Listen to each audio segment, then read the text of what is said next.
Who could be the most terrible person you might encounter? A criminal with sociopathic tendencies threatening your life? Perhaps a narcissistic, manipulative romantic partner inflicting months of unrelenting pain? Or could it be something far more sinister? A person capable of both mercilessly taking lives and tormenting your mind to the point where you'd contemplate ending your own. Meet Johan Liebert, a psychopath, a chilling demon concealed within a charming angelic facade. A character that is, in my opinion, holds the undisputed title of the most terrifying and complex character in the history of anime.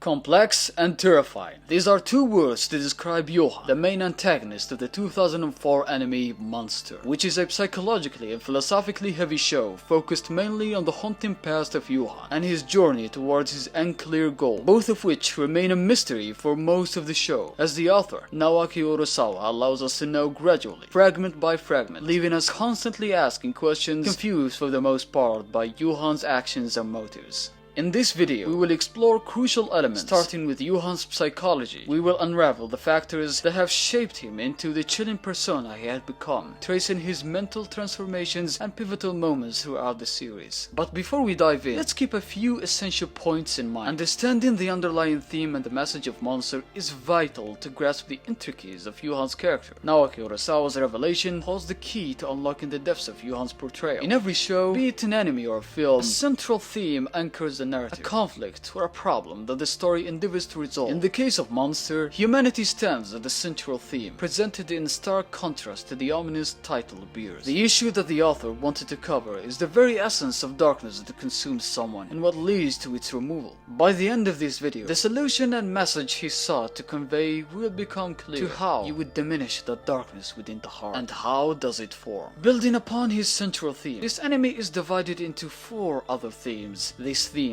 being identity, love, moral values, and equality. According to Naoki, these 4 themes hold the power to either drive someone towards darkness or lead them away from it. Throughout the show, each character holds their unique beliefs and opinions regarding these themes. For instance, Shinzo Tenma embodies the optimistic view, firmly believing that all lives are equal regardless of their actions. He staunchly holds that no one deserves to die, even if they are evil. His core beliefs centers on showing nothing but love, and he firmly believes that even if you lack an identity, you have the power to create one for yourself. On the other hand, Johan Liebert represents the opposite, embodying a pessimistic view. He stands as a stark contrast to Kenzo. The interplay between these opposite beliefs shapes the intricate dynamics of Monster. Johan's beliefs diverge significantly from Kenzo's optimistic stance. To him, people aren't born equal, and their lives hold no inherent value. The birth of a new life is nothing but a tiny, insignificant sparkle in the vast universe. He remains disconnected from his own identity, deliberately distancing himself from reality. His expressions of love or hatred are solely driven by the personal desires and objectives. In his perspective, moral values are utterly baseless.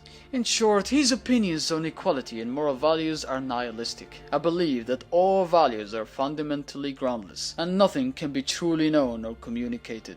Nihilism is often associated with extreme pessimism and a radical skepticism that questions the very purpose of existence. A true nihilist would find no meaning in anything, devoid of loyalties and purpose, with perhaps only an impulse to destroy. This impulse to destroy is shown clearly through the series, with his sadistic acts as well as his self-destructive behaviors, where he puts himself in dangerous situations or worse, plan his own death. Alright, so Johan is a nihilist. But there are other parts that are important about his character. For instance, his psychopathic tendencies. These tendencies are as listed. Johan is an intelligent, handsome, well-spoken, and well-dressed man with a soothing voice, giving him an irresistible charm, appearing harmless to those who don't know him, especially on the words of Shuval, who said that he was perfect, and too good to be true. Now, being charming isn't necessarily a psychopathic tendency, but it is definitely one of the characteristics of psychopaths, as it helps them manipulate other people easily to get what they want. Which is another thing that we see Johan doing multiple times in the series, mostly for the sake of his goals or to feed his sadistic urges. When bored, he could seek momentary pleasure by creating chaos or playing with the minds of others. For instance, the way he led Richard, the detective, to his demise, and the way he fools the children into playing the roof game. But regardless, this isn't enough to label him as a psychopath. What really proves he is one is his lack of emotions, empathy, and remorse, as he feels no responsibility for his own actions, or any empathy for almost anyone at all, be a child or an injured old man. If he sees pleasure in stepping on you or finds you on his way, be sure that he will do so without thinking twice. What makes it even more clear is his ability to lie pathologically, which is intentionally making false statements with the aim of deceiving others, sometimes without a clear or apparent reason. Another one of his tendencies is his grandiosity, which is his sense of superiority, uniqueness, or invulnerability, something that may be expressed by exaggerated beliefs regarding one's ability. The belief that few other people have anything in common with oneself, and that one can only be understood by a few very special people. This tendency is shown in him in two ways. First, he believes or feels that only he and his twin sister, Anna, are the only people in the world. Second, he believes highly of his invulnerability, as he continues to mock Kenzo Tenma's hopeless tries to shoot him by putting his finger on his forehead.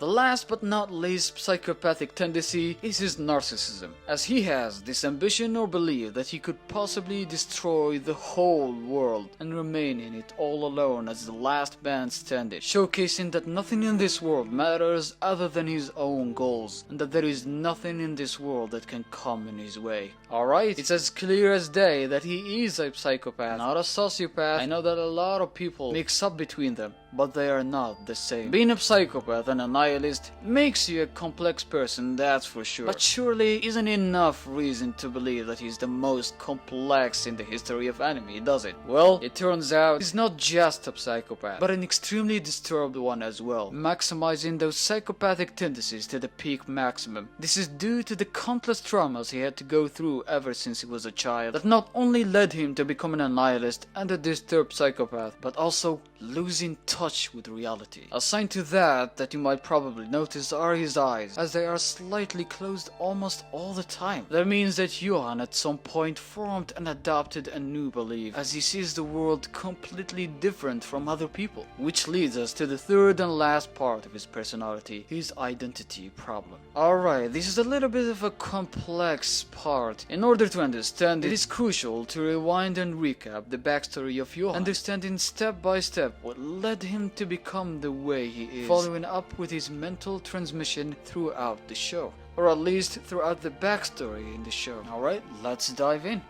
Usually, psychopaths can easily develop mental disorders and psychopathic tendencies, and a slight push can cause that to happen. And in the case of Johan, he's gone through a lot of traumatic experiences and lived in multiple unhealthy environments ever since he was a child. He was born without a name given to him, instead sharing that name with his sister Anna, which is a plan done by their mother so that Franz Bonaparte, the mastermind behind eugenic experiments, cannot distinguish between the two. So he lived the first 5 years of his life behaving and dressing like his sister Anna. This, without a doubt, has created a major identity problem in Johan's mind. He didn't know why he had to do so. He just complied with his mother's words. And that is confusing for the mind of any child, let alone a child like Johan. So in his mind, he is already similar to his sister to a certain point. But that problem only intensified when the night came that Franz had to do his experiment. Franz forced their mother to give up one of their child for them, and he made her the one to choose. First, he chose Johan, and then she gave up Anna, which in both cases would be traumatic for Johan, because she either gives up his most beloved person or she abandons him. And since he and Anna looked exactly the same, it wasn't clear whether she wanted to save him or the opposite. And it's almost like she did both of the terrible things at the same time. And you've got to understand that in the mind of a child, a mother's love is the most important thing in his little world. His bond to his mother, in the absence of a name, is what gave him a sense of belonging. But that was taken away from him, as well as his own mother, who was moved to a different location, which in his mind sounded like she abandoned both of them. And this was just the beginning of the problem. Because not only does Johan not know who he really is, but also he views the world and understands it in a completely different way. He was left alone after that incident, and then he was given a book called The Nameless Monster.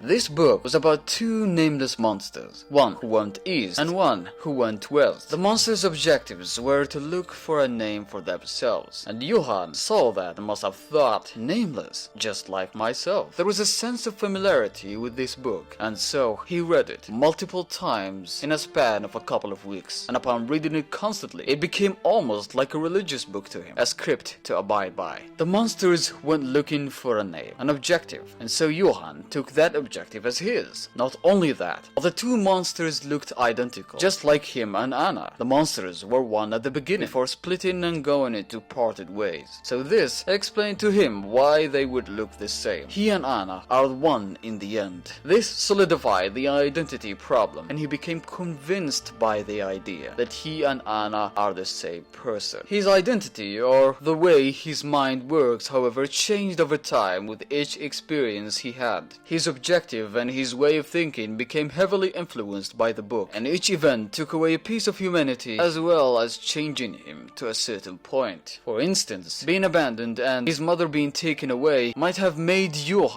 hate other people or lose empathy for them. Not only that, but he also gained an objective, a fake objective or a perfect plan in his mind. He was found by General Wolf and was given a name. That name was Johan, which General Wolf found in the book of the Nameless Monster, particularly the prince from the picture book. And since the Nameless Monster has kept that name, Johan thought that maybe he should too. Which is why, ever since the beginning of his life, he kept the same name. Then, he was adopted by multiple families, possibly and probably gaining multiple names before settling into one, which is Johan Liebert, the full name. General Wolf has sent Johan and Anna to two different orphanages. Johan was sent to the 511 Kinderheim, intensifying his psychopathic tendencies and growing his sadistic and manipulative character to the extreme, making him forget most of his past and losing the last ounce of humanity he had left in his heart. And then finally, the last pivotal moment is when he was shot by his sister Anna right in the forehead. In that moment, he lost hope in the world, and he lost empathy for even his most beloved person, his sister. His little heart was broken, as the most important person in his life was not able to forgive him for the crimes he committed. Although he was the one asking her to do so, inside his heart, he really wanted her to forgive him. Another key difference is that after those events, even after he forgot his past, he was still going by the book. His goal, perhaps, was standing on the top of the world and watching it burn and being the last man standing. And then, his motives and goals has changed again as he regained his memory in the library scene. After he understood why he perceived the world the way he did, he decided to get revenge on all the people who caused that. Even the ones that didn't mean harm, like General Wolf. In the mind of Johan, he did separate him from his sister, which is something that he deemed wrong. This is another point proving that he perceived the world in a different manner. As before that point, he never dressed like Anna. It is almost as if he forgot that part of himself as well.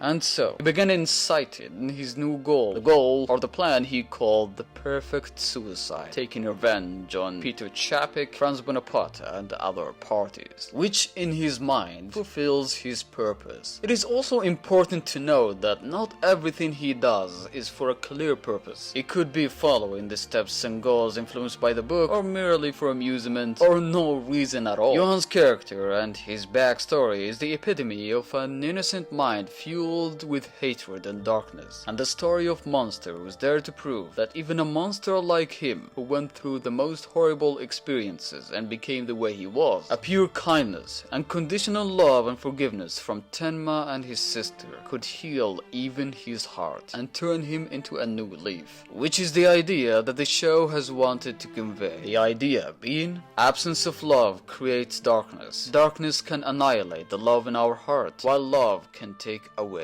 the darkness. Another last point to make is that, although we had many fragments of his life, it was still not that easy to figure out the motives behind his actions, and I don't believe that there is any character that would give me a hard time to analyze it, as much as it did. Hence, why I had called Johan Liebert the most complex character. That's it for the video. I hope my explanation made its way to you. Let me know if you agree with the points I made. Do you have a different opinion on this? Let me know in the comments section.